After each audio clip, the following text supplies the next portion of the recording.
Hello and welcome to question number 70 of Daily Dose Gmat. Today's question is on integers and algebra. Let's check. If x is a positive integer, is root x an integer? So I want to know whether x is a perfect square or not. If x is a perfect square, root x is definitely an integer. Let's go ahead and check. Root 5x is an integer. Root 5x is an integer, that means this totally resolves into some particular integer and everything comes out of the root. Therefore, x must has at least a 5 to combine with this 5 and come out of the root. And then it can have some value k square. Of course, for some integer k, because this also has to come out of the root, it will be in the form of k square. So when you talk about root 5x, it will be root 5 into 5k square, ultimately leading to 5k. Now if x is equals to 5k square, what about root x?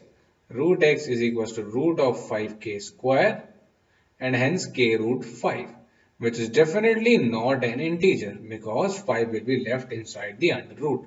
So if root 5x is an integer, that definitely gives me that root x is not an integer. So this is sufficient. Remember, this proves that it is not an integer, but it is sufficient because it gives the answer to this question, and that is no. And I want to just answer this question. Sufficient. Second, root 4x is not an integer. If root 4x is not an integer, that means root x is not an integer. How? Let's check. Root 4x ultimately turns out to be 2 root x, and this is not an integer. Therefore, root x is not able to come out and get resolved into an integral number.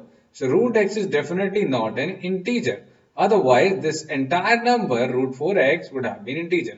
So this is also sufficient to answer the question that root x is definitely not an integer. So the answer is Delhi. Both statements alone are sufficient to answer the question. Hope you got the concept and enjoying the series. Stay tuned for more such questions. Like us, subscribe us if you haven't till now. Mission MBA, a place where learning is fun. Take care and goodbye.